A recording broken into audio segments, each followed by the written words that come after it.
বাংলাদেশের বাইরে পৃথিবীর বিভিন্ন প্রান্তে যেখান থেকে চ্যানেলে দেখছেন আপনাদের সকলকে সাদর আমন্ত্রণ তৃতীয় মাত্রা দেখবার জন্য।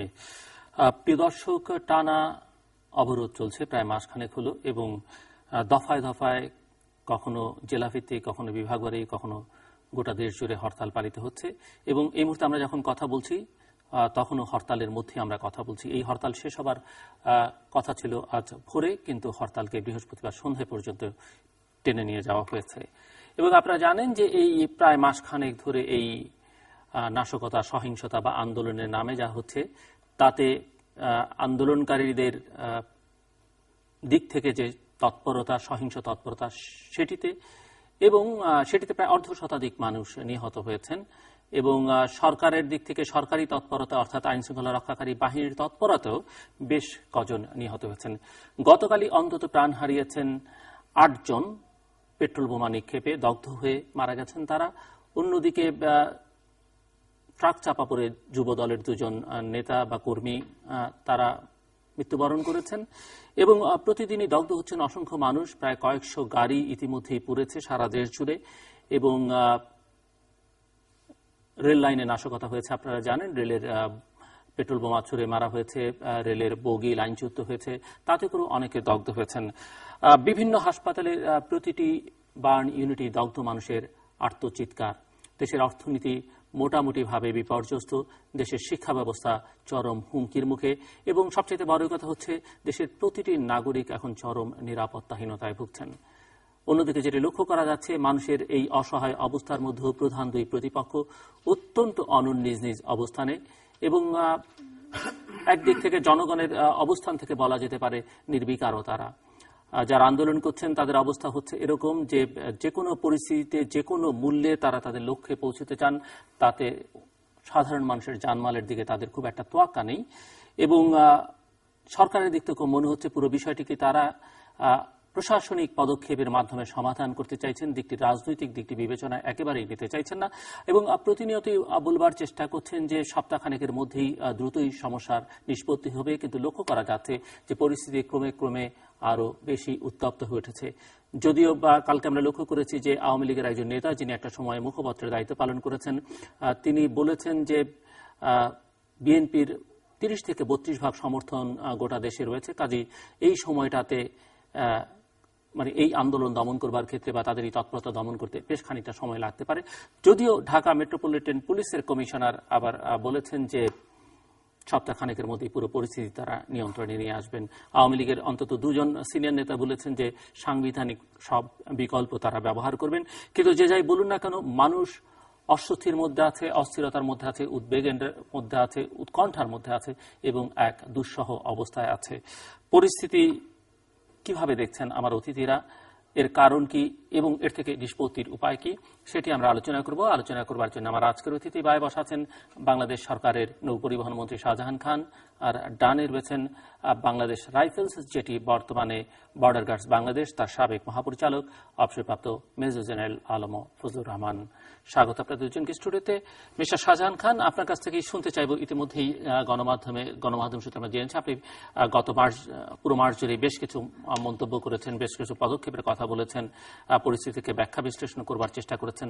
একটু আজকে দর্শকদের উদ্দেশ্যে, তৃতীয় মাত্র দর্শকদের উদ্দেশ্যে আপনি যদি বলেন যে ঠিক আজকের এই মুহূর্তে দাঁড়িয়ে আপনার অনুভূতিটাকে, আপনি পরিস্থিতিকে কিভাবে দেখছেন? বাংলাদেশ বিভিন্ন সময় বিভিন্ন সংকট, বিভিন্ন সমস্যার মুখোমুখি হয়েছে। 1971 সালে মুক্তিযুদ্ধে আমরা একটা চরম যুদ্ধের মধ্য দিয়ে এই দেশটা স্বাধীন করেছি এবং সেই পরাজিত শক্তি যে চুপিচাপি বসে থাকবে এটা ঠিক নয়। তারা বহুবার চেষ্টা করেছে, বঙ্গবন্ধুকে হত্যার পর থেকে বহুবার তারা চেষ্টা করেছে যে মুক্তিযুদ্ধের চেতনাকে ধ্বংস করে তারা এখানে তালেবান এবং জঙ্গি কায়দায় রাষ্ট্র পরিচালনা করবে এবং সেটাই তারা করার চেষ্টা করেছে। আবার কেয়ারটেকার সরকারের সময় আপনারা এই টেবিলে বসে বহুবার যা বলেছিলাম, আমার মনে হয় যে যদি আপনি এখন সেগুলো হিসাব করে দেখেন তাহলে দেখবেন অধিকাংশ যে মন্তব্য আমি করেছিলাম তার অধিকাংশই কিন্তু সত্য প্রমাণিত হয়েছে। আপনি যে কথাটা আজকে আলোচনার শুরুতে বলেছেন সেটা হলো সরকার প্রশাসনিকভাবে এটাকে মোকাবেলার কথা ভাবছে, রাজনৈতিকভাবে ভাবছে না। কথাটা কিন্তু সম্পূর্ণ সঠিক নয়। বিষয়টা হলো এই যে রাজনৈতিকভাবেই কিন্তু মোকাবেলা করার আমরা পরিকল্পনা নিয়েছি, পাশাপাশি সরকার তো আছে, কারণ সরকার সেরকম তৎপরতা তো লক্ষ্য করা যায় না। আমরা বলেছি যেহেতু সরকারের দিক থেকে কেউ ইঙ্গিত এখন পর্যন্ত দেননি। আমি আসছি।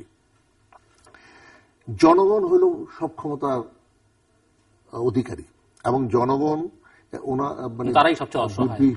20 দলীয় জোট যেটা বলছে সেটা হলো তারা গণতান্ত্রিক আন্দোলন করছে জনগণের স্বার্থে, দেশের স্বার্থে।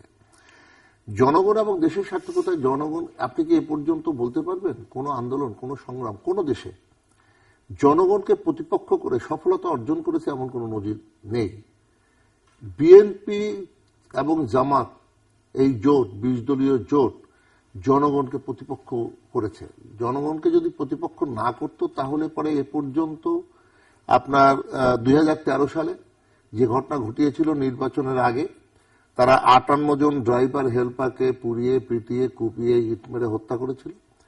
অসংখ্য ড্রাইভার হেল্পার তারা দগ্ধ হয়েছিল পেট্রোল বোমায় আগুনে। 17 জন পুলিশ নিহত হয়েছিল, 3 জন বিজিবি জওয়ান নিহত হয়েছিল, 2 জন মুক্তিযোদ্ধা নিহত হয়েছিল, গার্মেন্টস শ্রমিক, রিক্সা শ্রমিক সহ অসংখ্য মানুষ, সেদিন শিশু, নারী অনেকে নিহত হয়েছিল। সেই নির্বাচন ঠেকাতে পারেনি, নির্বাচন অনুষ্ঠিত হয়ে গেছে, আমরা রাজনৈতিক বিজয় অর্জন করেছি। তারা আবার একই কায়দায় একই সন্ত্রাসী কর্মকাণ্ড বা জঙ্গিবাদী কর্মকাণ্ড তারা চালিয়ে এবারও সারা দেশে যে তাণ্ডব সৃষ্টি করার চেষ্টা করছে, নাশকতা চালাচ্ছে, তার মূল উদ্দেশ্য হলো বাংলাদেশের স্বাধীনতাকে নস্যাৎ করা। তার আপনি গতকালকেও আপনি দেখবেন যে বিভিন্ন চ্যানেলে আলোচনায় এসেছে যে পাকিস্তানি মদদ দেওয়া হচ্ছে তাদের এবং আইএস তাদের টাকা দিচ্ছে, নানাভাবে নানা কথাবার্তা কিন্তু এখন চলছে যে তাহলে বিএনপি 20 দলীয়, জামাত 20 দলীয় জোট সরকারের অভিযোগের প্রেক্ষিতে পাকিস্তানি দূতাবাসের একজন কর্মকর্তাকে প্রত্যাহার করা হয়েছে। সুতরাং এটা পরিষ্কার হয়ে গেল যে পাকিস্তানে কিন্তু এখন এদেরকে মদদ দিচ্ছে। কেন দিচ্ছে?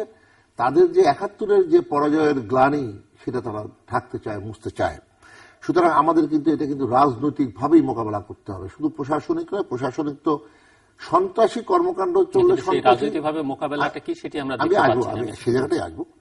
আপনি প্রশাসনিকটা হলো যে সন্ত্রাস সৃষ্টি করছে, আগুন দিচ্ছে, পেট্রোল বোমা মারছে, তাদের বিরুদ্ধে তো প্রশাসন ব্যবস্থা নেবেই। র্যাব, পুলিশ, মানে বিজিবি, আনসার, তারা সে ব্যবস্থা নেবে।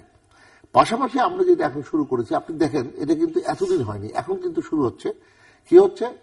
যে যারা বোমা মারছে তাদের জনগণ ধরিয়ে দিচ্ছে, তাদেরকে জনগণ চিহ্নিত করছে এবং বিভিন্ন শ্রেণী পেশার মানুষ কিন্তু এখন রাস্তায় নেমে আসছে বিভিন্ন ফর্মে। কেউ মানববন্ধন, কেউ বিক্ষোভ মিছিল, কেউ কেউ না কোনোভাবে এগিয়ে আসছে এবং খুব শীঘ্রই দেখবেন যে এমন আন্দোলন গড়ে উঠবে এই 20 দলীয় জোটের বিরুদ্ধে। বিভিন্ন শ্রেণী পেশার মানুষ এটা হতে বাধ্য, কারণ আপনি মরবেন কেন, আমার ভাই মরবে কেন, আমার বাবা মরবে কেন? একজন বিএনপি নেতার বাবা যাচ্ছিল বিশ্ব ইজতেমা সেরে উত্তরবঙ্গের কোথায় দিনাজপুর না পঞ্চগড়ে, সেই গাড়িতে পেট্রোল বোমা মেরে তার বাবাকে হত্যা করা হয়েছে। কি বলেছে সে বিএনপিও ছেড়ে দিছে। এই যে অবস্থাটা, তার মানে হলো বিএনপি কিন্তু এখানে তারা তাদের একজন পিতাকে হত্যা করেছে। সুতরাং এই যে সাধারণ জনগণের বিরুদ্ধে যে অঘোষিত যুদ্ধ ঘোষণা করা, এইটা দিয়ে তাদের রাজনৈতিক বৈতরণী পার হওয়ার কোন সুযোগ তাদের নাই। সুতরাং এর বিরুদ্ধে মানুষ হরতাল অবরোধ মানছে না। আজকে মানুষ, আপনি লক্ষ্য করবেন যে আপনি যেটা বললেন হরতাল আজকে এখনো চলছে, অথচ আমাদেরকে আসতে হইলো যে আপনার জ্যাম ঠেলে, রাস্তায় জ্যাম, দারুণভাবে যানজট এবং সারা বাংলাদেশে টুকিটাকি কয়টা সারা দিন যদি হিসাব করেন পেট্রোল বোমা কয়টা মারলো, কয়টায় কি করলো, সারা দিন হিসাব যদি করেন তাহলে দেখবেন এর গতিও কিন্তু কমে এসেছে। কারণ এইটা কিন্তু এখন আর মানুষ পছন্দ করছে না। সুতরাং আমরা যখন রাস্তায়, এতদিন তো আমরা প্রশাসনিকভাবে এটা মোকাবেলা করেছি, এখন আমরা সকলে মিলে জনগণকে সাথে নিয়ে সমাধান রাজনৈতিক মোকাবেলা যেটি বলছেন যে জনগণকে সঙ্গে নিয়ে আপনারা করিয়ে দিয়ে বা যেভাবে হয় করবেন। জেনারেল ফজলুর রহমান, আপনি কিভাবে দেখছেন?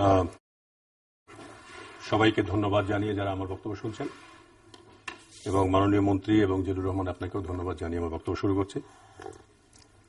প্রথমেই আমি যে কথাটা বলতে চাই সেটা হচ্ছে যে আমাদের দেশে বর্তমানে যে রাজনৈতিক সংকট চলছে, এই সংকটের বলেই আপনিও সেটা বলেছেন যে মাননীয় মন্ত্রীও স্ট্যাটিস্টিক দিয়েছেন যে অনেক মানুষ ইতিমধ্যে নিহত হয়েছেন, 150-এর মতো। এবং বহু মানুষ আমরা একটু মাননীয় মন্ত্রী কথা আপনি বলছেন যে আপনি কি সংকটটিকে রাজনৈতিক সংকট মনে করছেন কিনা? আমি এটাকে উনি রাজনৈতিক রাজনৈতিক সংকট সংকট আমি মনে করছেন না। সন্ত্রাসীদেরকে সন্ত্রাসী মনে করি। তাহলে একটা মানে মনীষীর বক্তব্য দিয়ে আমি শুরু করব, উদ্ধৃতি দিয়ে। সেটা হলো জর্জ বার্নার্ড শো বলেছেন যে আমি যা বলি এটা আমার দায়িত্ব, সব দায়িত্ব আমার, কিন্তু আমার কথা কে কিভাবে বুঝলেন মানে করলেন এটার দায়িত্ব আমি নিতে পারবো না। তো আমি যেভাবে উপলব্ধি করি আমি সেভাবে বলছি। তো এখন এই যে সংকট, এই সংকটের বলি ইতিমধ্যে বহু মানুষ হয়েছে, অর্ধশত মানুষ হয়েছে, এবং বহু মানুষ এখন বার্ন ইউনিটে আছে। মাননীয় মন্ত্রী বলেছেন যে এটা কমে আসছে, ধীরে ধীরে কমে আসছে, এবং যারা পেট্রোল বোমা মারছে তাদেরকে ধরিয়ে দেওয়া হচ্ছে, মদত দিচ্ছে লোকে, এবং বিদেশি সাহায্য বিএনপির জন্য আসছে। আমি একটু পিছনে ফিরে যেতে চাই। যখন নির্বাচন হচ্ছিল ওই সময়টাতে, মানে আপনি কি 5ই জানুয়ারি নির্বাচন যখন হবে, তখন ভারত থেকে সুজাতা সিং এখানে আসেন, সম্প্রতি বরখাস্ত সুজাতা সিং তিনি আসেন এবং এখানে ইলেকশন করার পক্ষে ভারতীয় মনোভাব তিনি ব্যক্ত করেন, এবং ভারতীয় যে ইনভলভমেন্ট এটা প্রকাশিত হয়, সারফেসড হয় তার আগমনে, এবং তিনি মিটিংও করেন, বৈঠকও করেন কিছু কিছু নেতৃবৃন্দের সঙ্গে। তাহলে আমরা ধরে নিতে পারি যে 5ই জানুয়ারি যে নির্বাচন, সেই নির্বাচনে বিদেশি ইনভলভমেন্ট এক ধরনের এনকারেজমেন্ট, ইনফ্লুয়েন্স ছিল। এই দায়িত্ব আজকে আমরা দেখলাম যে সুজাতা সিং বরখাস্ত হলেন। তাহলে আমরা ধরে নিতে পারি এটাও যে স্রোত হয়তো উল্টো দিকে যাচ্ছে। তো আমি আরো যে বিষয়টা এখানে বলতে চাই সেটা হলো যে মুক্তিযুদ্ধের যে চেতনা মাননীয় মন্ত্রী বললেন, আমি এগ্রি করি তার সঙ্গে, যে আমি নিজেও মুক্তিযুদ্ধ করেছি। আমাদের মুক্তিযুদ্ধের চেতনা যে আমাদের এখানে একটা শোষণমুক্ত সমাজ হবে, মানুষের কথা বলার অধিকার থাকবে, এখানে রাজনীতি করবার, সঙ্গ করবার অধিকার থাকবে। কিন্তু আমরা যেটা লক্ষ্য করছি সেটা হলো যে এই যে আন্দোলনটা আজকে যে সহিংস রূপ নিল, এর পিছনে যেভাবে আমি নিজে লক্ষ্য করেছি যে এক ধরনের প্রিকনসিভড আইডিয়া ফ্লট করা হলো, যে যখন একটা মিছিল বের করবে বিএনপি বা 20 দলীয় জোট, তখন বলা হচ্ছে পুলিশের তরফ থেকে বা র্যাবের তরফ থেকে যে তারা নাশকতা করবে। আমি বলছি না যে নাশকতা হয়নি, হয়েছে, কিন্তু ফ্রি ফ্লো যেটা আপনার মিছিল মিটিং করবার, সেখানে কিন্তু সরকারের তরফ থেকে আপনার হস্তক্ষেপ শুরু হলো। এটা এমন পর্যায়ে চলে গেল যে তখন এরা আর বের হতে পারছিল না। এখানে আমি একটা কথা সবার জন্য বলতে চাই, যেহেতু আমি সামরিক বাহিনীর মানুষ। বিশ্বে এমন কোনো অস্ত্র আবিষ্কার হয় নাই যে অস্ত্র দিয়ে মানুষকে দমন করা যায়, এটা যাবে না। এবং যে পদক্ষেপগুলো নেওয়া হচ্ছে, মাননীয় মন্ত্রী বহুদিন ধরে রাজনীতি করছেন, তার পিতাও রাজনীতি করতেন। রাজনৈতিক লোকের বক্তব্য রাজনীতি নির্ভর হবে, এটাই কিন্তু স্বাভাবিক। আমরা দেখলাম যে বেগম জিয়ার বাড়ির সামনে যা দেখেছি, বালুর ট্রাক দেওয়া হলো, বালুর বস্তা দেওয়া হলো, এবার অফিসের সামনে বালুর ট্রাক দিয়ে দেওয়া হলো, তার টেলিফোন লাইন কেটে দেওয়া হলো, তারপরে তার বিদ্যুৎ লাইন কেটে দেওয়া হলো, যদিও বিদ্যুৎ লাইন পরে রেস্টোর হয়েছে। এর রাজনৈতিক উদ্দেশ্য কি, বক্তব্য কি? আওয়ামী লীগ কি চাচ্ছে যে বেগম জিয়াকে নিষ্ক্রিয় করে এই বেগম জিয়ার যে রাজনীতির যে ভর কেন্দ্র, মেইন পয়েন্ট অফ ইম্প্যাক্ট যেটাকে বলে, এই ভর কেন্দ্রটাকে কি অন্যখানে সরিয়ে নিতে চাচ্ছে? তাই যদি হয় তাহলে এই বিষয়টা ক্লিয়ার হওয়া দরকার। অনেকেই মনে করছেন যে বালু বস্তা দিয়ে রেখেছে কেন, উনি তো ভিতরেই আছেন, বা দরজায় তালা লাগানো হলো কেন? তো আমার মনে হয় যে যদি তাকে নিষ্ক্রিয় করতে চায় আওয়ামী লীগ, তাহলে এটা কিন্তু অলরেডি তারেক জিয়া, তার যে সন্তান, বড় সন্তান, তিনি সিনিয়র ভাইস প্রেসিডেন্ট দলের, এবং তিনি আমেরিকায় অবস্থান করছেন। লন্ডনে অবস্থান করছেন, এবং লন্ডন তো সমস্ত বিশ্বের পলিটিক্সের কেন্দ্র, সবকিছুর কেন্দ্র। তো রাজনৈতিক ভর কেন্দ্রটা তো সেইখানে যাবে, সেটা তো আওয়ামী লীগের কাম্য কি হবে? তো এটা আমি এখনো বুঝতে পারিনি যে রাজনৈতিক বিষয়কে রাজনৈতিকভাবে যদি মোকাবেলা করতে হয় তাহলে একটা রাজনৈতিক দিক নির্দেশনা অবশ্যই থাকতে হবে। তো এখন পর্যন্ত আমি যতখানি দেখছি যে সরকার মুভ করছেন, মাননীয় মন্ত্রী খুব বেশি আপনার এই টকশোতে আসছেন আজকাল, আমি দেখছি ওনার বক্তব্য আমি খুব আগ্রহ করে দেখি শুনি যে সরকার প্রশাসনিকভাবে এবং আইন শৃঙ্খলা বাহিনীর মাধ্যমে এই বিষয়গুলোকে কন্ট্রোল করতে চাচ্ছেন। কিন্তু আমরা দেখছি যে এই সহিংসতাটা আস্তে আস্তে কিন্তু বাড়ছে। তো এর শেষ পরিণতিটা কি হবে, কোথায় গিয়ে দাঁড়াবে? আমি ধরে নিলাম তর্কের খাতিরে একটা পক্ষ ভুল করছে, একটা পক্ষ ঠিক করছে, কিন্তু এইটাকে যদি শেষ পর্যন্ত সাবডিউ করা না যায় তাহলে এই দেশেরই তো ইকোনমি ধ্বংস হয়ে যাবে, দেশ ধ্বংস হয়ে যাবে। তাহলে আমি ঠিক পথে থেকে যদি দেশকে ধ্বংস করলাম, কিংবা একজন বেঠিক পথে থেকে সঠিক পথে না থেকে দেশকে ধ্বংস করলেন, উভয়ই কিন্তু আমরা ধ্বংসপ্রাপ্ত হলাম। তাহলে আমাদের এটা অ্যাচিভমেন্টটা কি, আসলে অ্যাচিভমেন্টটা কি? এখানে প্রশ্ন যে এই মানুষ তো চাইবে যে আপনারা ক্ষমতায় আছেন, আপনারা আমাদের জানমালের নিরাপত্তা দিবেন, এটি সরকারের কাছে প্রত্যাশা এবং সরকারের দায়িত্ব সেটি। অন্যদিকে নিশ্চয়ই মানুষ কোনো সহিংসতা পছন্দ করে না, সেটি যত বড় নেতা হোক, নেত্রী হোক, করুক না কেন। অন্যদিকে জেনারেল রহমান যেটি ইঙ্গিত করলেন যে এর যদি রাজনৈতিক সমাধানটা না হয়, রাজনৈতিক সমাধান যেটি প্রচ্ছন্নভাবে উনি বলবার চেষ্টা করেছেন, নির্বাচন কেন্দ্রিক যে ইস্যুটি নিয়ে এই আন্দোলনের কথা বিএনপি বলছে, সেটি সুরা না হলে এই পরিস্থিতি আসলে কোনোভাবে দমন করা যাবে না, নিয়ন্ত্রণ করা যাবে না। আসলে আমি এটা বিশ্বাস করি না, মনেও করি না। মনে করি না এই জন্য যে আসলে রহমান সাহেব যে কথাগুলো বলেছেন, স্বাভাবিকভাবে এটা পারিপার্শ্বিক অবস্থাটা মনে হতে পারে। নরেন্দ্র মোদী যখন নির্বাচনে বিজয় লাভ করল, এই বাংলাদেশের জামাত বিএনপি জোট তারা মিষ্টি মুখ করেছিল, মিষ্টি বিতরণ করেছিল। তারা মনে করেছিল এবার বোধহয় আওয়ামী লীগ ক্ষমতাচ্যুত হবে, কারণ নরেন্দ্র মোদী একজন মৌলবাদী, সুতরাং ওই মৌলবাদীর সঙ্গে এই মৌলবাদীর একটা সম্পর্ক থাকবে, এইটা মনে করে তারা খুব উৎফুল্ল হয়েছিল।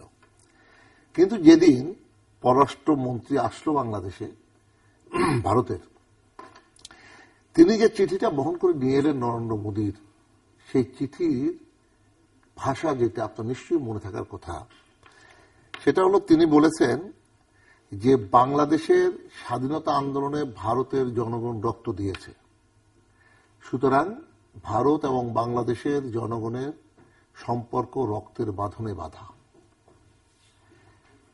বাংলাদেশে আজকে মৌলবাদ বা জঙ্গিবাদের উত্থান হবে, আর প্রতিবেশী দেশ ভারত সেটাকে মানে খুব ভালো চোখে দেখবে, এটা কিন্তু এই কথার মধ্যে দিয়ে বোঝা গেল যে নরেন্দ্র মোদী সে মৌলবাদী হোক আর যাই হোক, কিন্তু কোনো এই ধরনের যারা সন্ত্রাসী বা তালেবান অথবা জঙ্গিবাদ, তাদের কিন্তু তারা করবে না, পছন্দ করবে না। প্রশ্নটা হলো 5ই জানুয়ারি নির্বাচনের পরে আপনি দেখবেন 6ই জানুয়ারি থেকে কিন্তু তাদের পছন্দ অপছন্দে কি যায় আসে মিস্টার মিনিস্টার? না না, শুধু এখানে না, বাংলাদেশের রাজনীতি কেন, প্রত্যেকটা তৃতীয় বিশ্বের রাজনীতিতে কম বেশি বিদেশি একটা মতামতের প্রভাব কম বেশি। আপনি যদি সেই বিবেচনা থেকে বলেন, তাহলে সম্প্রতি মার্কিন প্রেসিডেন্টের ভারত সফর শেষে এই অঞ্চলের রাজনীতিতে যে পরিবর্তন আমরা যেমনটা দেখছি, যে ভারতের প্যারেডে, স্বাধীনতা দিবসের প্যারেডে যেখানে বারাক ওবামা চিফ গেস্ট, এখন দেখা যাচ্ছে যে পাকিস্তানের সেই প্যারেডে এখন আসবেন চীনের প্রেসিডেন্ট। সো এই অঞ্চলে এক ধরনের আঞ্চলিক এবং সেখানে এই যে গণতন্ত্র কেন্দ্রিক বা নির্বাচন কেন্দ্রিক যে দৃষ্টিভঙ্গি, আঞ্চলিক যে সম্পর্কটা ভারতে সেটি বদলাতে হতে পারে, বা কারণ মার্কিন যুক্তরাষ্ট্রের সঙ্গে আমাদের সরকারের যে সম্পর্কের টানা পড়েন, এবং ভারত এবং মার্কিন যুক্তরাষ্ট্রের সম্পর্কের যদি গভীরতা এখন লক্ষ্য করা যায়, সেখানে ভারতের অবস্থান কি কিছু পাল্টাতে পারে? এখন পর্যন্ত সেটা লক্ষ্য করা যায়নি, আমি সেজন্যই বললাম এখনো সেটা লক্ষ্য করা যায়নি। আর ভারত আমাদের দেশের 3 দিকেই ভারত, সুতরাং স্বাভাবিকভাবে কিন্তু তার যেমন 4 জোট থাকাকালীন এখানে যে উলফার যে হয়েছিল, তাদের যে সহযোগিতা 4 জোট সরকার করেছিল, সেটা কিন্তু ভারত ভালো চোখে নেয়নি। সুতরাং এটা প্রমাণিত যে বাংলাদেশে এই মৌলবাদ বা বিএনপি জামাত যারা, তারা কিন্তু ভারতীয় যে জঙ্গিবাদকে বা ভারতীয় যে সন্ত্রাসবাদকে তারা কিন্তু মদত দিয়েছিল। সুতরাং এই বিষয়গুলো কিন্তু অনেক আলোচনার বিষয়, এটা গেলে অনেক সময় আপনার যাবে। তা আমি যেটা মনে করি যে 5ই জানুয়ারি নির্বাচনের পরে মানুষ কিন্তু শান্তি পেয়েছিল। দি ট্রিবিউন পত্রিকায় 5ই জানুয়ারি নির্বাচনের পরে বলেছিল যে এই নির্বাচনে বাংলাদেশের মানুষ খুশি নয়, অধিকাংশ মানুষ খুশি না, আপনার যদি মনে থাকে। পত্রিকা আবার বলল মাত্র 1 বছর যেতে না যেতে, আমার যদি মনে পড়ে বোধহয় নভেম্বরের মাসের দিকে বলল যে এই সরকারের প্রতি 77% মানুষ খুশি, কারণ দেশে শান্তি ফিরে এসেছে, অর্থনৈতিক অবস্থা ভালো হচ্ছে ইত্যাদি কথাবার্তা বলে ট্রিবিউন কিন্তু সেই রিপোর্টটা করল। প্রশ্নটি হলো যে আমরা এই যে আজকের যে কর্মকাণ্ড জামাত এবং বিএনপি করছে, মানুষ এটা কি চোখে দেখছে? মানুষকে এটা খুব ভালো চোখে দেখছে? নিশ্চয়ই নয়। মানুষ চায় এর হাত থেকে মুক্তি। আপনি যেটা বললেন, উৎকণ্ঠা উদ্বেগ এগুলো থাকবেই। স্বাধীনতা যুদ্ধের সময় অনেকেই তো সংলাপ আশা করেছিল যে মুজিব ভুট্টো সংলাপের মধ্যে সমাধান হবে, কিন্তু সমাধান হয়নি। অনেকে আশা করেছিল জলিল মান্নানের আলোচনার মধ্য দিয়ে 91 সালে যখন বিএনপি ক্ষমতায়, তখনকার সৃষ্ট পরিস্থিতি 2001-এ তখন এই সৃষ্ট পরিস্থিতির সমাধান হয়নি। সৈয়দ আশরাফ এবং মির্জা ফখরুলের আলোচনার মধ্য দিয়ে তখন আবার মানে আমেরিকান যে পররাষ্ট্র উপমন্ত্রী কেরি, তাদের যে আলোচনা এবং তাদের যে মানে দুই পক্ষের সমঝোতা করার যে প্রচেষ্টা সফল হয়নি। আর যদি সংলাপের কথাই বলেন, সংলাপ হয়নি কে বলেছে? সংলাপ তো শেখ হাসিনা এবং খালেদা জিয়া হয়েছে। খালেদা জিয়া তো সংলাপের রাস্তাটা বন্ধ করে দিয়েছেন, আমরা সেই টেলিফোন সংলাপটা শুনেছি। পরবর্তীতে কি হলো? পরবর্তীতে যখন কুকু মারা গেল, মাননীয় প্রধানমন্ত্রী তিনি কিন্তু একজন মা হিসাবে, প্রধানমন্ত্রী সেটা তো আসেনি, একজন মায়ের একজন সন্তানারা মায়ের কাছে আর একজন মা সান্ত্বনা দিতে গেল, সেখানে যে আচরণটা তার প্রতি করা হলো, সেটা কি আপনি মনে করেন কোনো রাজনৈতিক শিষ্টাচার, কোনো ভদ্রতা? বরং সেইটাকে নিয়ে নানাভাবে আমরা কথা শুনলাম, ভিতর দিয়ে তালা মারে রাখা হলো। আচ্ছা ঠিক আছে, বেগম খালেদা জিয়া ওনাকে ইঞ্জেকশন দিয়ে ঘুম পাড়িয়ে রাখা হয়েছে, ওখানে তো আরো বিএনপি নেতৃবৃন্দ ছিলেন। আপনার বাড়িতে যদি আপনি অসুস্থ থাকেন, আপনার স্ত্রী বা আপনার ছেলে মেয়ে যে অতিথি আসবে তাদের সঙ্গে কথা বলবে, আপনার কেউ না কেউ কথা বলে। কি করা হলো? তালা বন্ধ করে দেওয়া হলো, ভিতর থেকে 8 মিনিট দাঁড়িয়ে থাকলেন প্রধানমন্ত্রী গেটে। এটা কিন্তু কোন রাষ্ট্র মানে আপনার রাজনৈতিক শিষ্টাচার নয়। সুতরাং এই ক্ষেত্রে যারা আজকে সংলাপের কথা বলেন বা ভাবেন, সেখানে আপনি মানুষ হত্যা করে, সম্পদ ধ্বংস করে, আপনি এই ধরনের রাজনৈতিক শিষ্টাচার বহির্ভূত আচরণ করে আপনি এই ধরনের কি সমঝোতার কথা মানুষ ভাবে? আমি মনে করি এই ভাবার কোনো যুক্তি আছে বলে মনে হয় না। বরং যেটা হচ্ছে সেটা হলো যে মানুষের যে প্রতিবাদ সেটা তীব্রতর হচ্ছে। আপনি আজকেই এই আপনার মানে 3 তারিখে সারা বাংলাদেশে সমস্ত ইয়েতে আপনার শহীদ মিনারগুলোতে প্রতিবাদ হয়েছে। বিভিন্ন শ্রেণী পেশার মানুষ, শ্রমিক, মুক্তিযোদ্ধা এবং ঢাকা কেন্দ্রীয় শহীদ মিনারও প্রতিবাদ হয়েছে। এবং প্রতিদিন রাস্তায় যে লোক, কেউ কি বলছে সরকারকে, এই যে যারা বুদ্ধিজীবী, কতিপয় বুদ্ধিজীবী বাদে কেউ কি বলেছে যে আপনারা সংলাপের মধ্যে দিয়ে সমাধান করেন? কেউ বলেনি। বরং 20 দলীয় জোট যা করছে, যে হত্যাকাণ্ড করছে, যে সম্পদ নষ্ট করছে, তার বিরুদ্ধে কিন্তু সকলে বক্তব্য দিচ্ছে। সুতরাং এর থেকে কিন্তু আমাদের বুঝতে হবে মানুষের সেন্টিমেন্টটা। 1971 সালে যখন মুক্তিযুদ্ধ, আপনি একজন মুক্তিযুদ্ধের লোক, কিন্তু মিস্টার মিনিস্টার, একথা ঠিক যে হয়তো সাধারণ মানুষের ভয়েসটা কেউই শুনতে পাচ্ছে না বা তারা কিছু বলছে না, তারা না সরকারের পক্ষে না বিএনপির পক্ষে, এরকম একটা অবস্থানের মধ্যে আছে। কিন্তু যারা রাজপথে বলছেন তাদেরকে তো আবার বিএনপি বা অন্যরা এক ধরনের তাদের রাজনৈতিক পরিচয়টা বের করে বোঝাবার চেষ্টা করছে বা বলবার চেষ্টা করছেন যে, বা আপনি যেসব কতিপয় বুদ্ধিজীবীকে ইঙ্গিত করলেন যে এরা হচ্ছেন সরকার সমর্থক, এ কারণে তারা সরকারের কথায় বা সরকারের প্রয়োজনে, সরকারের স্বার্থে তারা রাস্তায় নেমে এই ধরনের আন্দোলনের বিরুদ্ধে বা এই নাশকতার বিরুদ্ধে, সহিংসতার বিরুদ্ধে কথা। আমি মনে করি সরকারের পক্ষে বা সরকারের সমর্থনে নয়, দেশের এবং জাতির দেশ রক্ষা এবং মানুষের জানমাল রক্ষার স্বার্থে তারা এই কাজটি করছেন। এই যে পেট্রোল বোমা, যে বিএনপির নেতার বাবা মারা গেল, এই যে এত ধর্মীয়, তাদের মধ্যে এত ধর্মীয় অনুপ্রেরণা, তারা বিশ্ব ইজতেমার দিনেও তারা হরতাল অবরোধ রাখলেন। আজকে এসএসসি পরীক্ষা হচ্ছে, সেই এসএসসি পরীক্ষা সমমানের পরীক্ষাগুলোকে সরকার তো ঠিক আছে তাদেরকে অনুরোধ করছেন আপনারা পিছিয়ে দেন, পরীক্ষাগুলো হোক। এই যে পরীক্ষা দিতে না দেওয়া, এই যে আমাদের সন্তানদের 15 লক্ষ সন্তান যারা এই পরীক্ষাটা দেবে তাদের অবস্থাটা কি? তাহলে কি আপনি মনে করেন যে সন্ত্রাসীদের কাছে সরকার পরীক্ষা 2 দফায় পেছাতে হলো, বুধবারের পরীক্ষা বাতিল করতে হলো? হ্যাঁ, সে তো আমি বললাম, তাহলে কি সন্ত্রাসীদের কাছে সরকারের মানে ইয়ে করতে হবে, আত্মসমর্পণ করতে হবে? কোনো কর্মী নয়, বরং এদেরকে মোকাবেলা করতে হবে। এখন প্রশ্নটা হলো যে মোকাবেলা আপনারা যেটা বলছেন, এক সময় যশোরের অভয়নগর, সাতক্ষীরা জেলায় যে তাণ্ডব ছিল 2013-তে, এখন নাই কেন? আমাদের পুরো দক্ষিণাঞ্চল গাড়ি স্বাভাবিকভাবে চলাচল করছে, পুরো দক্ষিণাঞ্চল। পূর্বাঞ্চল গাড়ি স্বাভাবিকভাবে চলাচল করছে, 2-4টা ঘটনা করছে। যেটুকু সমস্যা দেখা দিচ্ছে সেটা হলো উত্তরবঙ্গের দিকে।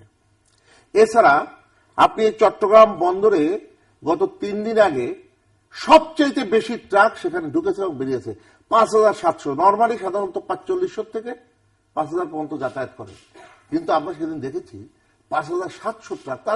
তাইলে যে এখানে যে খুব যে একটা অস্বাভাবিক অবস্থা সেটাও নয়। তবে হ্যাঁ, কিছু তো ঘটনা, আপনার যখন মানে অসুস্থ হবেন তখন তো কিছু না কিছু আপনাকে কাতর করবেই। সুতরাং এই জায়গায় আমি মনে করি যে এইটাকে দেশের মানুষ, প্রশাসন, সরকার সকলে মিলেই কিন্তু এই পরিস্থিতি উত্তরণ ঘটানো। জেনারেল ফজলুর রহমান,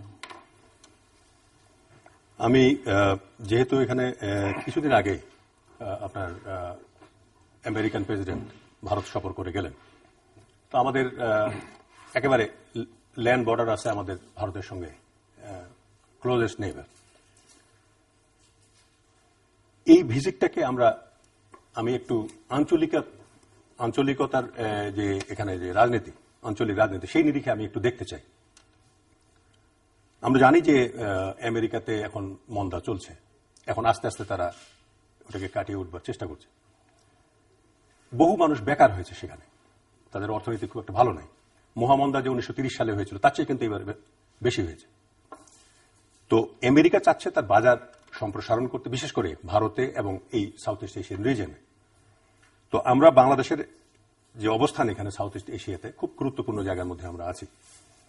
তো কাজেই আমার মনে হয়, আমি যেটা দেখতে পাই সেটা হচ্ছে যে আমেরিকা চায় যে এখানে একটা স্টেবিলিটি আসুক, এবং তার প্রথম পদক্ষেপটা আমরা দেখেছি মিয়ানমারে, যে অং সান সুচির উপরে যে রেস্ট্রিকশন ছিল সেখানকার সামরিক বাহিনী করে রেখেছিল, সেখান থেকে তিনি মুক্ত হলেন এবং ইলেকশনও তিনি পার্টিসিপেট করতে পারবেন। কিছু অসুবিধা আছে ছোটখাটো, সেগুলো নিয়ে তাদের মধ্যে আলোচনা হচ্ছে। মার্কিন প্রেসিডেন্ট ইতিমধ্যে সেখানে ভিজিট করেছেন। তো স্বভাবতই আমেরিকা চাইবে যে আপনার বাংলাদেশে রাজনৈতিক স্থিতিশীলতা বজায় থাকুক এবং এখানে যেন তারা তাদের বাজার সম্প্রসারণ করতে পারে এবং অন্য যেসব এজেন্ডা আছে সেগুলোকে বাস্তবায়ন করতে পারে। তাই যখন অবস্থা, তখন ভারত কিন্তু এর বাইরে যেতে পারবে বলে আমার মনে হয় না।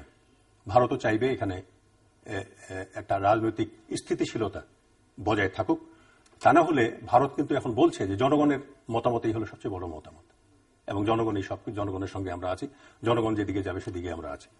এর মানেটা আমি দেখতে চাই সেটা আমেরিকার সঙ্গে যোগ করে, কারণ মোদি যেভাবে প্রোটোকল ব্রেক করে আমেরিকান প্রেসিডেন্টকে আপনার স্বাগত জানিয়েছে, তাতে বোঝা যায় যে তারা মনে প্রাণে চাচ্ছে আমেরিকার সঙ্গে একটা খুব ডিপেস্ট রিলেশন গ্রো করার জন্য। তো কাজেই সেই প্রেক্ষিত থেকে আমরা বের হয়ে আসতে কিন্তু পারবো না একটা ক্ষুদ্র দেশ হিসেবে এই অঞ্চলের। এখন আওয়ামী লীগ যেটা করতে পারে সেটা হলো আমেরিকা করতে পারে। আগে আবার একটা ছোট্ট প্রশ্ন আছে, আপনি এর আগে বলছিলেন যে পৃথিবীর কোনো দেশেই কোথাওই জনগণকে এইভাবে প্রশাসনিক তৎপরতা দিয়ে দমানো যায় না, আপনি বলছিলেন। আমার প্রশ্ন হচ্ছে যে এখানে জনগণকে দমানো বলতে আপনি কি মনে করছেন? যেটিকে মন্ত্রী বলছেন, সরকারের দিক থেকে বলা হচ্ছে এটি কেবলমাত্র নিছক আইন শৃঙ্খলাজনিত সমস্যা, নাশকতা, সহিংসতা, এবং এটি সেরকম যদি হয়, আপনি একজন সামরিক বাহিনীর প্রাক্তন ঊর্ধ্বতন কর্মকর্তা হিসেবে আপনি মনে করেন না সেটি দমন করা সহজ? অ্যাকচুয়ালি এটা যদি জামাত করত বা হিজবুত তাহরির করত তাহলে আমি বলতাম যে এটাকে জঙ্গিবাদের নিরিখে কিংবা ইসলামিক মৌলবাদের নিরিখে এটা দেখা যেত। কিন্তু আমরা দমনযোগ্য মনে করতেন? দমনযোগ্য আমি আবার প্রথম কথায় আমি ফিরে যাব, পরিষ্কার করে দিতে চাইছি আমি, দমন করা যাবে না আপনি যেহেতু বলেছেন, সেই কারণে আপনি কেন মনে করেন যে যদি ডিটারমিন্ড হয় কেউ যে আমি অবদমিত হব না, তার জন্য কোনো অস্ত্র নাই যে তাকে দমন করা যাবে, এটা থাকবেই। হয়তো আপনি কি বলছেন যে যারা সহিংসতা বা নাশকতা করছে তারা সেরকম ডিটারমিনেশন নিয়ে মাঠে? আমি এটাতে একটু পরে আসতে চাইছিলাম, কিন্তু আপনি যখন আমাকে আগে জিজ্ঞেস করলেন, আপনি পরে আনসার করতে পারেন। না, এখনই আমি জিনিসটা ক্লিয়ার করে দিই। কথা হচ্ছে, ঘরে যখন আগুন লাগে তখন অনেকে সেখানে ওই মিষ্টি আলু পোড়া দিয়ে খেতে চায়। তো এখন আওয়ামী লীগ বিএনপির মধ্যে যে সংঘাত, রাজনৈতিক সংঘাত চলছে, অনেকেই ইন্টারেস্টেড গ্রুপ আছে যারা এগুলো করছে। যেমন বিএনপি বারবার বলছে যে না, আমরা কেউ এই নাশকতা করছি না। তাহলে করছে কারা? আমি এতটুকু পর্যন্ত গিয়ে আমি থেমে যাব, এর বাইরে আমি বলবো না। কারণটা হলো যে ওই রাজনৈতিক বক্তব্যে আমি যেতে চাই না, বিকজ তারা বলছে যে আমাদের লোকেও এটা করছে না, অন্য কেউ করছে। এবং সরকারের তরফ থেকেও কিন্তু এই জিনিসটা একেবারে ক্লিয়ার করা হচ্ছে না যে যারা ধরা পড়েছে যারা কারা, বা একেবারে একটু আমার সাথে একটু জি, আসলে সেটা পরিষ্কার বলেই দিচ্ছে। জামাতিরা ধরা পড়ছে, যে ছেলেটা বোমায় মারা গেল, নিজেই বানাতে গিয়ে মারা গেল, বাপ্পি, সেও বিএনপির, এই যে কালকেও যে ধরা পড়ছে বিএনপির ছাত্র দলের সে একজন সভাপতি। সুতরাং যারা ধরা পড়ছে তারা কিন্তু এখন রাজনৈতিকভাবেই পরিচিত হয়ে যাচ্ছে যে তারা কোন দলে। আপনি বোধহয় এটা লক্ষ্য করেন। কিন্তু এটা আবার বিএনপির দিক থেকে বলা হচ্ছে যে যাদেরকে ধরা হচ্ছে তারা এগুলোর সঙ্গে যুক্ত না, কোন ক্রমে হয়তো আইন শৃঙ্খলা রক্ষাকারী বাহিনী দেখানোর জন্য বা রাজনৈতিক সরকার সমর্থক রাজনৈতিক গোষ্ঠীর সমর্থন নিয়ে করা হচ্ছে। আর ওই যে গুলি করে মারা হচ্ছে সেটি তো বলা হচ্ছে যে বাড়ি থেকে ধরলেন আপনি, শিবিরের হোক বা বিএনপির হোক, যাকে ধরলেন তাকে নিয়ে যাচ্ছেন, নিয়ে গিয়ে আপনি বলে দিলেন যে সে বন্দুক যুদ্ধে মারা গেছে। তো যাকে নিরস্ত্রভাবে আপনি বাড়ি থেকে ধরলেন সে কিভাবে, এবং একা যাকে গ্রেফতার করলেন সে কিভাবে, কয়েকজন মারা গেছে না বন্দুক যুদ্ধে, কয়েকজন মারা গেছে না এই সময় মারা গেছে কয়েকজন, এই সময় এই ঘটনাকে কেন্দ্র করে যে এই ধরনের লোক মারা গেছে আমার গত 2-3 দিনই মারা গেছে। তবে আমি যেটুকু দেখেছি এবং বিভিন্ন নিউজ আপনারা যেটা দেখান আর কি, সেই সব জায়গায় দেখেছি যারা ধরা পড়েছে তারা বিএনপি এবং জামাতের কর্মী। তো আমি যে জিনিসটা বলতে চাচ্ছি সেটা হচ্ছে যে এখানে অনেক গ্রুপ, যত দিন যাবে অনেক ইন্টারেস্টেড গ্রুপ এখানে জমা হয়ে যাবে এবং তাদের এজেন্ডাগুলো বাস্তবায়ন করতে চাইবে আওয়ামী লীগ এবং বিএনপির ঘাড়ে বন্দুক রেখে। তো এই ব্যাপারে আওয়ামী লীগ এবং বিএনপি উভয় দলকেই কিন্তু আপনার সজাগ হতে হবে। এবং বিএনপিকে সন্ত্রাসী দল একেবারে বলে আমি উড়িয়ে দিতে পারবো না, কারণটা হলো যে এই দলটা রাষ্ট্র ক্ষমতায় এসছে এবং রাষ্ট্র পরিচালনা করেছে। তো এখন প্রশ্ন হলো যে এর এন্ডটা কোথায় যাচ্ছে আঞ্চলিকভাবে, আমি সামগ্রিক বিষয়টা বলছি না। যেমন ধরুন যে আওয়ামী লীগ এখন আমেরিকা যদি এখানে স্টেবিলিটি চায়, রাজনৈতিক সংঘাত না আলোচনার মাধ্যমে সমাধান চায়, যদি এটা আওয়ামী লীগ না চায় তাহলে কি হতে পারে? একটা হতে পারে যে সোশ্যালিস্ট ব্লকের যে রাশিয়ার শরণাপন্ন হতে পারে বা সেই দিকে যেতে পারে। এখন আমি রাশিয়ার যে বর্তমান অবস্থানটা আমি দেখছি, এটা সরকারকে বা আমাদের বাংলাদেশের রাজনীতিতে খুব বেশি একটা ইনভলভ হতে পারবে বলে আমার মনে হয় না। কারণ ইউরোপে তারা ইউক্রেন নিয়ে এবং সেখানে ক্রাইমিয়া নিয়ে খুব সংকটের মধ্যে এখন একটা যুদ্ধাবস্থায় আপনার রাশিয়ার কি সহায়তা চাইতে পারে? একটা তো হচ্ছে সরকারের সঙ্গে তো রাশিয়ান সম্পর্ক ভালো, সেটা আমরা দেখতেই পাই। এটা তো ভারত এবং রাশিয়ান যে অ্যাক্সেস, এটা তো ছিলই, এটা ছিল। আমি বলছি যে বাইরের আঞ্চলিকভাবে যদি এটা হয় তাহলে কেন রাশিয়ান অ্যাম্বাসেডারও বক্তব্য দিচ্ছে। এইদিকে চীনের যে অ্যাম্বাসেডার এখানে ছিলেন উনি কিন্তু চলে গেছেন। এখন যিনি আসছেন তিনি কিন্তু আসিয়ানের যে অর্থনৈতিক ব্লকের উনি প্রতিনিধি ছিলেন চীনের। তো এখানে চীনও চাইবে যে এখানে স্টেবিলিটি আসুক, শান্তি বিরাজ করুক, যাতে অর্থনৈতিকভাবে তারা মুভ করতে পারে। এবং এইদিকে সুষমা স্বরাজ কিন্তু ভিজিট করছে, আপনার চায়না ভিজিট করছে, এবং শি জিনপিং এখানে উনি ইন্ডিয়াতে আসবেন। এবং নরেন্দ্র মোদী খুব চেষ্টা করছেন যে যাতে করে চীন ইনভলভ হয় ইন্ডিয়ার ইকোনমিক আপনার ইনভেস্টমেন্ট। তো সামগ্রিক বিচারে যদি আমরা দেখি তাহলে চীন যেমন এখানে স্টেবিলিটি চায়, আমেরিকা চায়, এবং ভারত না চেয়ে যদি না চায় এবং রাশিয়ার সঙ্গে মিলে যদি একটা অ্যাক্সিসে এসে যায় বাংলাদেশ সরকার, ভারত, রাশিয়া, তাহলে যুক্তিগ্রাহ্যভাবে রাশিয়া কিন্তু আইসোলেটেড হয়ে যাবে এবং ভারতও আইসোলেটেড হয়ে যাবে। যে রিস্ক হয়তো বা নরেন্দ্র মোদী নিতে চাইবে না। তাদের আইসোলেশনের চেয়ে ইম্পর্টেন্ট হচ্ছে আমাদের এক্সিস্টেন্স, আমি সেটাই বলছি যে যদি ভারত আইসোলেশন যে না যেতে চায়, তাহলে ভারতের যে রাজনীতিটা হবে বাংলাদেশকে নিয়ে, এটা জনগণের যে এসপিরেশন, জনগণের যে মনোভাব, সেইটাকেই তারা অনার করবে।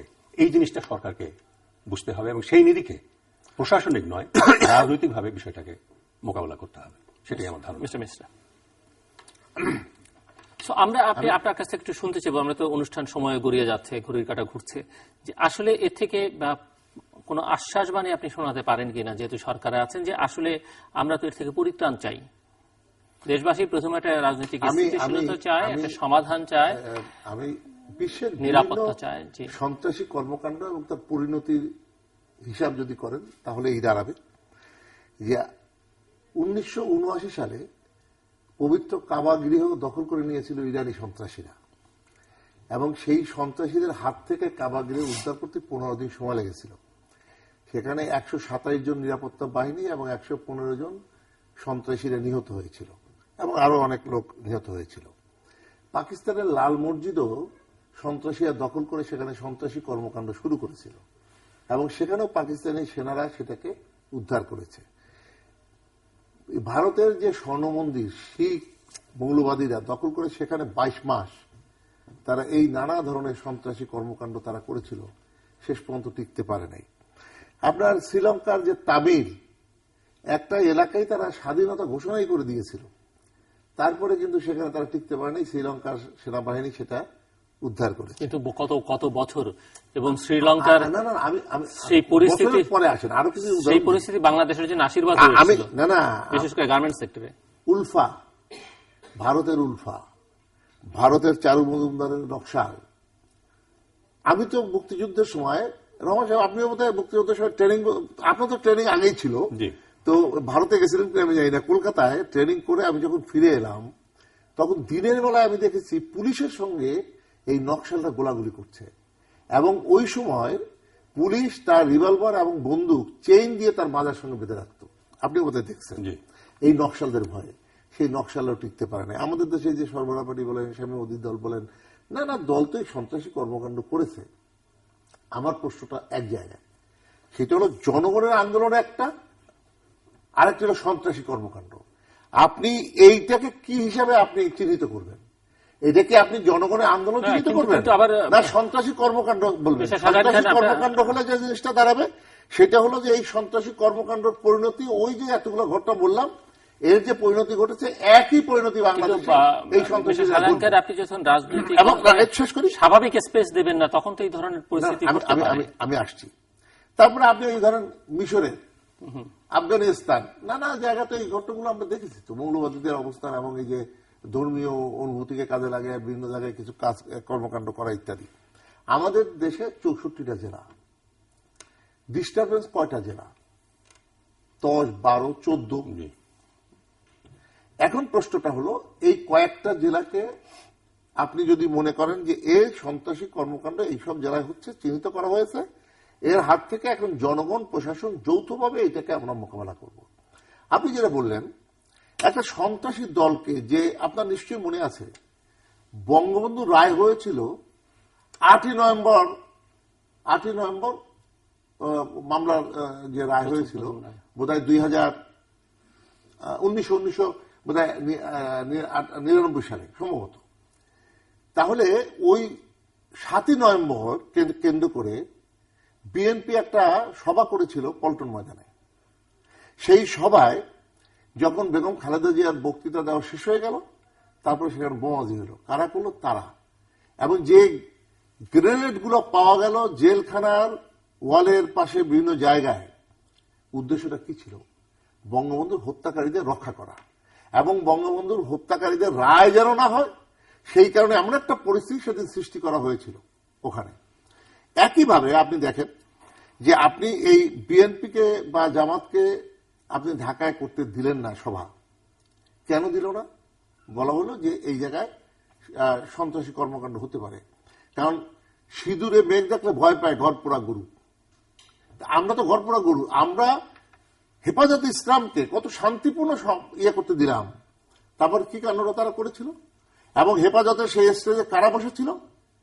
বিএনপির এই যে খন্দকার ইয়ে সহ অর্থাৎ মোশাররফ হোসেন, কাজী জাফর, অমুক তমুক যারা এই 20 দলের সাথে আছে, তারা কিন্তু সেদিন ওই হেফাজতের স্টেজে বসে আমির মৌলানা শফি সাহেবের পদতলে বসে তারা কিন্তু সেদিন বসেছিলেন। তার অর্থ হলো যে তারা চেয়েছেন এমন একটা পরিস্থিতি সৃষ্টি করতে যে এই পরিস্থিতি যেন গভর্নমেন্ট মানে একটা ইয়েতে পড়ে, প্রবলেমে পড়ে। ঠিক একইভাবে তারা যদি ঢাকায়, আমরা তো বাইরে খুব বেশি ইয়ে করি নাই, আমরা তাদের বাইরে বহু সভা করেছি যেগুলো কোনো ডিস্টার্ব করা হয় নাই, কিন্তু গাজীপুরের সভাটায় কি হলো, আপনি একজন মুক্তিযোদ্ধা, বঙ্গবন্ধুকে রাজাকার বলবে তারেক রহমান, তারপরে একজন মুক্তিযোদ্ধা হয়ে বা বঙ্গবন্ধুর আদর্শের একজন লোক নীরব থাকবে, নিশ্চুপ থাকবে, এটা কি হতে পারে কিনা? তখন ছাত্রলীগ সেখানে তারা তার প্রতিবাদ করেছে বা সেখানে তাদের সভা করতে দেয়নি। এটাই খুব অন্যায় করেছে।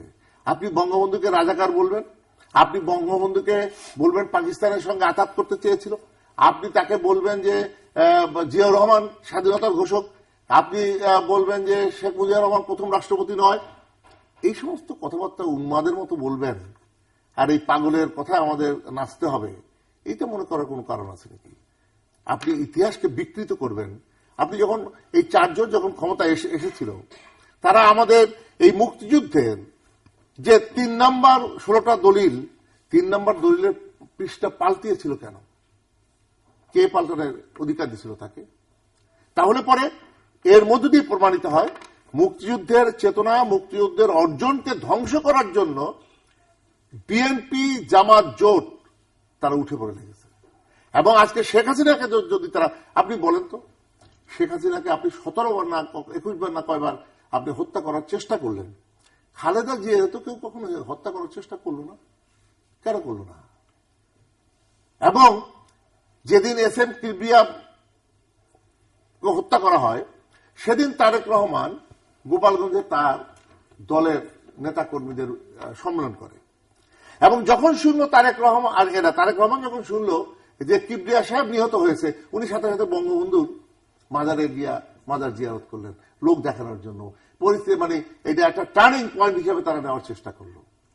এই যে অপরাজনীতি, এই অপরাজনীতিকে আমরা একদম ভুলে গেছি। সুতরাং আমি যেটা মনে করি যে এই পরিস্থিতি আপনি দেখবেন, আমি আরো কথা আপনাকে অনেক বলেছি কেয়ারটেকারের মধ্যে, আপনার এই টেবিলে যা বলেছিলাম আমি মনে করি বহু সত্য প্রমাণিত হয়েছে। আপনি দেখবেন এই বাংলাদেশে খুব শীঘ্রই সকল শ্রেণী পেশার মানুষ আজকে বিএনপির এই সন্ত্রাসী কর্মকাণ্ডের বিরুদ্ধে ঐক্যবদ্ধ হবে, এবং পাশাপাশি সরকারও তার পদক্ষেপ গ্রহণ করবে, এবং খুব শীঘ্রই এই সন্ত্রাসী কর্মকাণ্ডের নির্মূল হবে। মেজর জেনারেল ফজলুর রহমান, একটু আমরা শেষবারের মতো আজকে আপনার কথা শুনতে চাই যে আপনি পরিস্থিতি যেটি চলছে সেটি সমাধানের কি পথ দেখছেন, এবং সমাধানের মন্ত্রী তো বললেন একভাবে সমাধান তারা দেখছেন, সেভাবে হবে কিনা, অন্য কোনোভাবে হবে কিনা, সমাধান না হলে পরিস্থিতি কোন কোন দিকে যেতে পারে, অপশনস কি আছে সামনে, ভালো এবং মন্দ সব মিলিয়ে যদি আপনি একটু বলেন, কিন্তু মিনিট 5 যদি আপনি শেষ করেন। আমি এর সমাধান দেখি, সেটা হচ্ছে যে এটা যতই অপ্রিয় লাগুক, এটা আরবিতে কথা আছে আল হাক্কু মুররুন, যে সত্য কথা খুব তিতা হয়, বিস্বাদ হয়। এখন যেহেতু সরকার ক্ষমতায়, আওয়ামী লীগ সরকার ক্ষমতায়, এই একটা সমঝোতার উদ্যোগ সরকারের তরফ থেকে আসতে হবে, যদি সমাধান আমরা চাই, আন্তরিকভাবে চাই। তার আগে একটু ছোট্ট করে আমি বলতে চাই যে বিএনপি সন্ত্রাস হচ্ছে, মানুষ পেট্রোল বোমায় পুড়ছে, যেটা জিল্লুর রহমান আপনি এর আগেও বললেন যে স্বাভাবিক যে কর্মকাণ্ড, রাজনৈতিক কর্মকাণ্ড করতে না দেওয়ার ফলশ্রুতিতে ধীরে ধীরে ধীরে ধীরে ধীরে ধীরে পুলিশ যেভাবে গুলি করেছে তার এগেস্টে প্রতিরোধ করতে করতে আস্তে আস্তে আস্তে আস্তে এই অবস্থায় আসছে। এর শেষ কোথায় সেটা আমরা আন্দাজ করতে পারি যে কোথায় গিয়ে এটা দাঁড়াবে।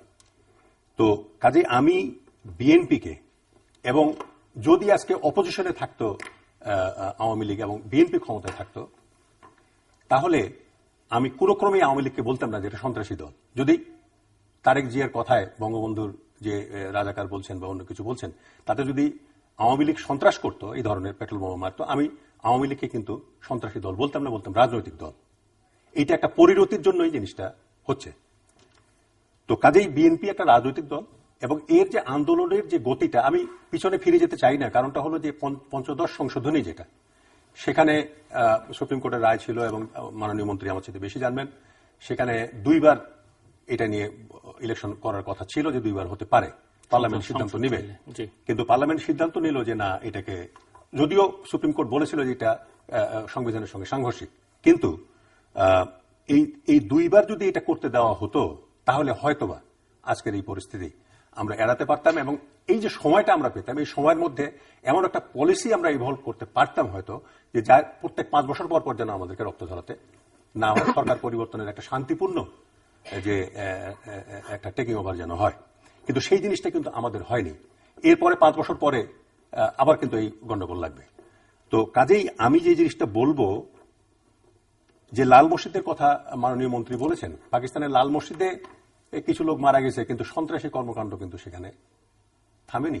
যে কিভাবে 232 জনের মতো ছেলে যে ওখানে পেশোয়ারে মারা গেল, এতে মারা গেল, ওজিরিস্তানে মারা গেল, কিন্তু এটা দিন দিন কিন্তু বাড়ছে।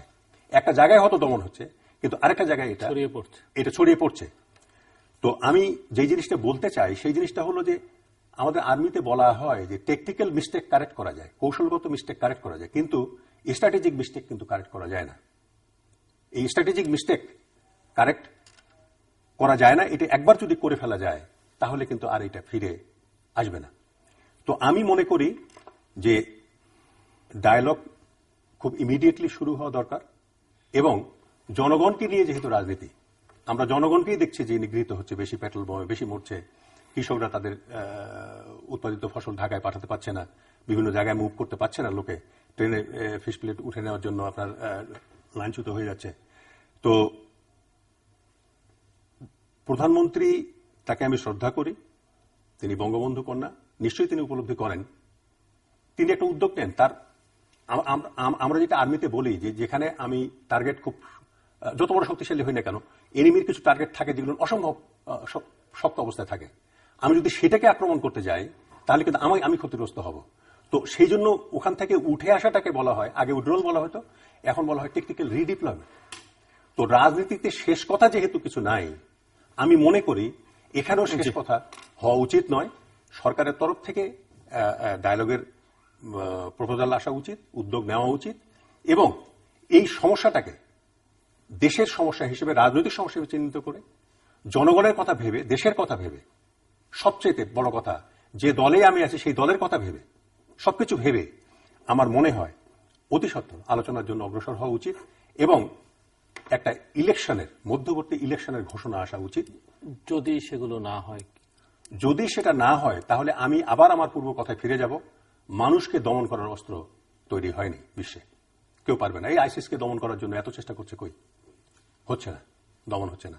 ইসরায়েলকে দমন করার জন্য 67-এ যুদ্ধ হয়েছে, অনেক যুদ্ধ হয়েছে। আচ্ছা, আমি একটু আপনার বলি, আমরা তো বাইরের অনেক কিছু, আমি আসছি আপনার কাছে, শেষ করে নিয়ে আসছি। তো কাজেই আমি বলবো যে আলোচনার দ্বার উন্মোচিত হওয়া উচিত। এইটাই গণতন্ত্রের কথা, মুক্তিযুদ্ধের চেতনার কথা, যে আমরা শান্তি চাই, আঞ্চলিকভাবে আমরা মাথা উঁচু করে দাঁড়াতে চাই, অর্থনৈতিক মুক্তি চাই, জনগণের মুক্তি চাই। কাজেই এই বিষয়গুলোকে সামনে রেখে আমাদের খোলা রাখা উচিত।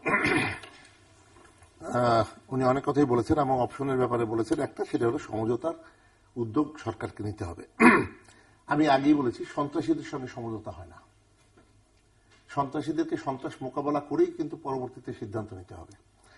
এবং আপনি যেটা বললেন, এখানে তাহলে মিস্টার শাহজাহান খান, উদাহরণ দুটো গুরুত্বপূর্ণ উদাহরণ দেওয়া যেতে পারে। যে পার্বত্য চট্টগ্রামে যে শান্তি বাহিনী, তার সঙ্গে তো বর্তমান সরকার সমঝোতা করেছে। আপনারা যখন এর আগে ক্ষমতায় ছিলেন 90s-এ, একটা শান্তি চুক্তি পর্যন্ত করেছেন এবং তাদেরকে তো সরকার বরাবরই এক ধরনের সন্ত্রাসী কর্মকাণ্ড হিসেবে বাংলাদেশ সেই স্বাধীনতার অব্যবহিত পর থেকে চিহ্নিত করে আসছে। একটি উদাহরণ। দ্বিতীয় হচ্ছে যে পিলখানা হত্যাকাণ্ড যখন চলছে এবং সেই হত্যাকাণ্ডের খলনায়ক যারা, তাদের সঙ্গে কিন্তু প্রধানমন্ত্রী ওই হত্যাকাণ্ড চলাকালীন সময়ে বৈঠক করেছেন। না, এটা কিন্তু হত্যাকাণ্ড যে এইরকম নির্মমভাবে হয়েছে, এটা কিন্তু তখনও আমাদের জানা ছিল না। সেটা ভিন্ন জিনিস। আর আপনি যেটা বলছেন শান্তি চুক্তি, সেটা ভিন্ন জিনিস। এবং সেখানে শান্তি চুক্তির প্রশ্নে তারাও কিন্তু যথেষ্ট এগিয়ে আসছে শান্তি চুক্তির প্রশ্নে। কিন্তু এরা তো মানে ওইখানে কিন্তু আপনি দেখবেন যে শান্তি বাহিনী তারা যুদ্ধ করেছে সরকারি বাহিনীর সঙ্গে, জনগণের সঙ্গে যুদ্ধ করে না। প্রচুর ক্যাজুয়ালিটি হয়েছে সব দিক থেকে, হতেই পারে, সেটা ভিন্ন। কিন্তু তাদের টার্গেটটা ছিল সরকার বা সেনাবাহিনী বা ওখানে যারা তাদেরকে বা বাঙালি যারা, কিন্তু তারা সাধারণ মানুষ হত্যা করেনি। ডিফারেন্স আমি বারবার যে জিনিসটা যেটা বলার চেষ্টা করেছি সেটা হলো যে সন্ত্রাসী কর্মকাণ্ড করে তারা সাধারণ জনগণকে প্রতিপক্ষ ভেবে তারা জনগণকে হত্যা করছে, এই জায়গাটা হলো প্রশ্ন। আর তত্ত্বাবধায়ক সরকারের কথা যেটা বললেন, ঠিক আছে, আপনি যে কথাটা বলছেন ওইটাই হলো রায় হয়েছিল এবং আমরা সংসদ মনে করেছে এটা তো প্রয়োজন নাই, তার যে কারণে এটা করলো। কিন্তু আমি যদি প্রশ্ন করি যে তত্ত্বাবধায়ক সরকারের কনসেপ্টটা নষ্ট করলো কে? এটা কি আওয়ামী লীগ করেছে? এটা করেছে বিএনপি। কিভাবে করলো? ইয়াজউদ্দিন সাহেব যখন রাষ্ট্রপতি তখন আমরা বললাম যে ওনাদের হাসান সাহেব কি কে হাসান না কে এম হাসান, সে বিএনপির লোক, আমরা তাকে মানি না। তাহলে তারপরেও ওইটা যদি না মানি, তারপরেও কিন্তু আরো 4টা অপশন ছিল। সেই 3টা অপশনকে বাদ দিয়ে 5 নম্বর অপশনে এসে উনি রাষ্ট্রপতি নিজেই তত্ত্বাবধায়ক সরকারের প্রধান হয়ে গিয়েছিলেন। কি উদ্দেশ্যে? উদ্দেশ্য হল বিএনপিকে পুনরায় ক্ষমতা আনা। যখন 1 নম্বরকে পারল না, তখন কিন্তু সে 5 নম্বরে চলে আসলো। এই যে মাঝখানের যে অপশনগুলো ছিল সেগুলো কিন্তু তারা গ্রহণ করলো না। ডিফারেন্স ছিল এই জায়গাটায়। সুতরাং অপশন মানে এই কনসেপ্টটাকে নষ্ট করেছে বিএনপি। আজকে কেন এটা নিয়ে এত মাথা ব্যথা? যখন হাইকোর্টে বলে দিচ্ছে যে এটা কিন্তু সাংঘর্ষিক, আপনি যেটা বললেন, আমি আর এই ব্যাপারে বলতে চাই না, দ্বিমত করতে চাই, আপনার সঙ্গে আমি একমত। এখন প্রশ্নটা হলো যে আমরা আওয়ামী লীগ, আপনি বলেছেন যে আওয়ামী লীগ যদি অপোজিশনে থাকতো তাহলে আওয়ামী লীগকে সন্ত্রাসী দল বলতাম না। আপনি আওয়ামী লীগকে সন্ত্রাসী দল বলবেন কেন? আপনার নিশ্চয়ই, আপনি এখন মুক্তিযুদ্ধ করেছি আমরা, বঙ্গবন্ধু ঐতিহাসিক 7ই মার্চের ভাষণ এখনো শোনা যায়। বঙ্গবন্ধু বলেছিলেন আমার গরিব মানুষের যাতে কষ্ট না হয় তার জন্য এখন থেকে রিক্সা ঘোড়ার গাড়ি চলবে, অমুক চলবে তমক চলবে ইত্যাদি বলে বলল। শুধু সেক্রেটারিয়েট, হাইকোর্ট, জজ কোর্ট এগুলো বন্ধ থাকবে। অর্থটা কি? অর্থটা হলো যে তিনি জনগণকে কিন্তু তার কাজ করার সুযোগটা করে দিলেন। কার বিরুদ্ধে আন্দোলনটা করলেন? সরকারের বিরুদ্ধে। হাইকোর্ট, জজ কোর্ট ইত্যাদি ইত্যাদি বন্ধ। আর ওনারা কি করতেছেন? এখানে হাইকোর্ট চলছে, জজ কোর্ট চলছে, সেক্রেটারিয়েট চলছে, সমস্ত কিছু চলছে, অফিস আদালত চলছে, ব্যাংক চলছে, সবকিছু চলছে। আপনি নিজেও এটা জানেন, নিজেও গাড়ি নিয়ে আপনি এখানে আসছেন। সুতরাং অবরোধও মানেন নাই, হরতালও মানেন নাই। জিলুরও এখানে কিন্তু গাড়ি নিয়ে আসছে, আমিও আসছি। তো সুতরাং সেটা ভিন্ন জিনিস। আতঙ্কে তো জীবনে অ্যাক্সিডেন্টেরও তো একটা আতঙ্ক থাকে না? সেটা আতঙ্ক ভিন্ন জিনিস। কিন্তু আমরা আসছি, তার মানে হরতাল অবরোধ তাদের এই আহ্বান কেউ সাড়া দেয় না।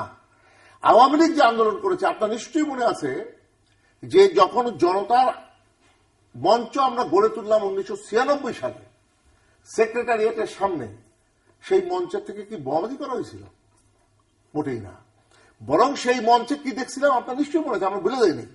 সেই মঞ্চে দেখলাম সরকারি, আধা সরকারি, বেসরকারি, স্বায়ত্তশাসিত প্রতিষ্ঠান, বিভিন্ন শ্রেণী পেশার মানুষ সব দলে দলে সব জনতার মঞ্চে শিবির করল।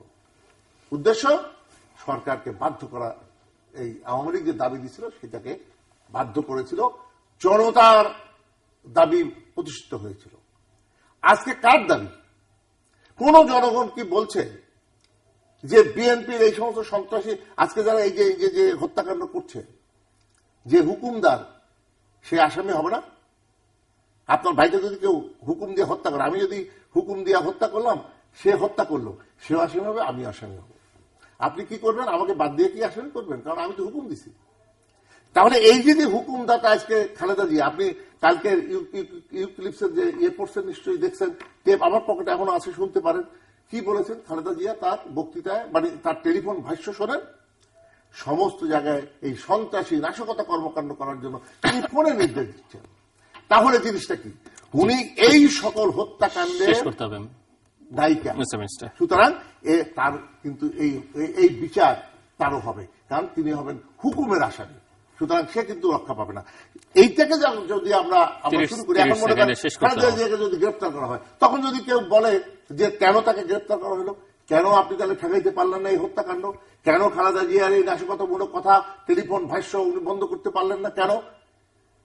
পরিষ্কার কথা হলো, সন্ত্রাসীদের সঙ্গে কোনো আপোষ হতে পারে না। সন্ত্রাস মোকাবেলা করে এই দেশে সংবিধান অনুযায়ী রাষ্ট্র পরিচালিত হবে, মুক্তিযুদ্ধের চেতনার ভিত্তিতে রাষ্ট্র পরিচালিত হবে। জনগণের ইচ্ছার ভিত্তিতে আসে। দর্শক, আমার অনুষ্ঠানের শেষ প্রান্তে তোমাদের সম্পর্কে আপনারা লিখতে পারেন ডাক, ইমেল, এসএমএস এর মাধ্যমে, ইন্টারনেট, আমাদের অফিসিয়াল ওয়েবসাইট অথবা সোশ্যাল নেটওয়ার্কে যেসব পেজ রয়েছে সেসব পেজে আপনাদের মতামত রাখতে পারেন। আর আপনাদের মতামত নিয়ে আমাদের অনুষ্ঠানটিতে মাত্র আপনি দেখতে পাবেন প্রতি বৃহস্পতিবার এবং শুক্রবার বাংলাদেশ আমরা দুটোই, বুধবার দুপুর 11:30 এবং শুক্রবার দুপুর 1:05 মিনিটে দেখবার আমন্ত্রণ রইল। মেজর জেনারেল আলম ফজলুর রহমান এবং মিস্টার শাহজাহান খান, অসংখ্য ধন্যবাদ আপনার দুজনকেই। দর্শক মণ্ডলী, আমার অতিথি টেবিলের দুই প্রান্ত থেকে কথা বলছিলেন এবং দুজনের কথা শুনলে যেটি বোঝা যায় সেটি হচ্ছে যে এখন যে আন্দোলন বা সহিংসতা নাশকতা চলছে এটিও বিদেশিদের দ্বারা সমর্থনপুষ্ট, প্রভাবান্বিত। 2014 সালের 5ই জানুয়ারি যে নির্বাচন হয়েছে সেটিও, যেটি নিয়ে এখন যারা আন্দোলন করছেন তাদের আপত্তি, এবং সেটিও বিদেশ কর্তৃক প্রভাবিত, সমর্থনপুষ্ট। এবং আমার টেবিলের এক প্রান্ত থেকে বলা হয়েছে যে পুরো সমস্যাটি হচ্ছে আইন শৃঙ্খলা জনিত নাশকতা, সহিংসতা, এটিকে প্রশাসনিকভাবেই দমন করতে হবে।